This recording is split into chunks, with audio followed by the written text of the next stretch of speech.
In this video, we discuss learning outcome number 3 from lesson 4.1, which is all about the complement of an event and finding the probability that a complement or the complement of an event will occur. So here's the definition. The complement of an event is typically denoted by A bar, if we're talking about the complement of the event A, and it consists of all outcomes in which the event A does not occur. So let's look at some examples.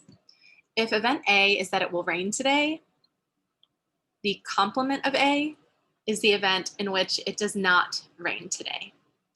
So we have A is that it will rain, and A bar is that it will not rain. Sometimes instead of saying A bar, we'll just call the first event event A, and we'll call the second event not A. So we've got event A and event not A, but event not A is represented by this A bar. So either one of those is going to happen. Either it's going to rain today or it's not going to rain today.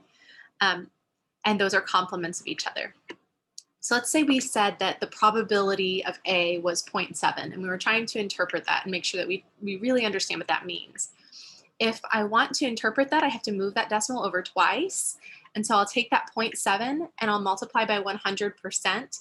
And I could say, well, if event A is that it will rain today, a probability of 0.7 or 0.70 is telling me that there's a 70% chance that it will rain today. Now, if there's a 70% chance it will rain today, the probability that it does not rain today is 30%, but we don't use percentages whenever we state probabilities. We use percentages to interpret probabilities, but that probability is always going to be a proportion between 0 and 1.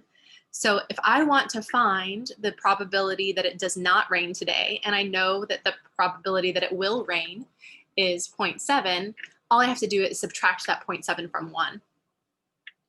So we'll say the probability that it will not rain today is 1 minus the probability that it will rain. So that's 1 minus 0.7 or 0.3. Now I bet you've already calculated in your head what the probability of A bar is, or what the probability is that it will not rain today if there's a 70% chance that it will rain. We know that if there's a 70% chance that it will rain, there's a 30% chance that it won't rain. And that's exactly what this line says. It just says it in decimal form rather than in terms of those percentages. So this is a formula that we're going to derive later after we learn the addition rule.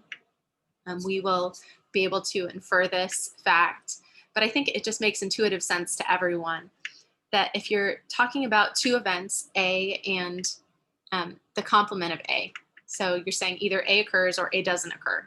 Well, something has to happen. So the probability that A occurs plus the probability that A doesn't occur has to be 1, which is equivalent to 100% chance.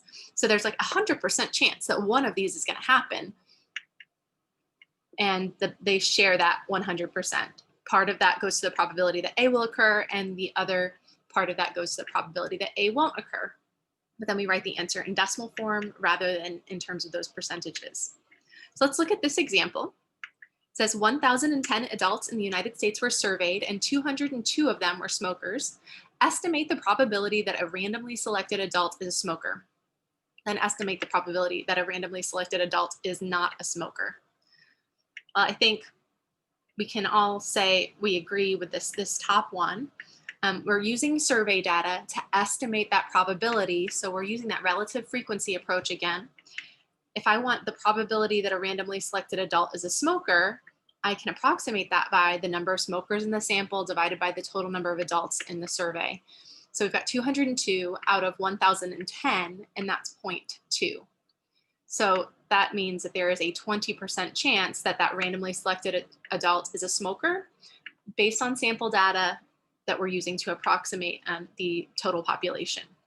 Now, if there's a 20% chance of selecting a smoker, I think we all know that there must be an 80% chance of selecting a non-smoker. The way we do that in terms of these probabilities, these proportions between 0 and 1, is we take 1 and we subtract the probability of being a smoker. So you've got 1 minus 0.2, which is 0.8. And I'm using that approximation sign right here because I'm approximating the probability of choosing a smoker using that relative frequency approximation that we talked about earlier. So what this tells me is that the sample data suggest that the probability of randomly selecting a smoker is 0.2 or 20%. So we have a 20% chance of randomly selecting a smoker. That implies that the probability of selecting a non-smoker is 0.80 or 80%. Now we're going to revisit this idea of complements again when we study section 4.2. So keep that in mind. I will see you in the next video.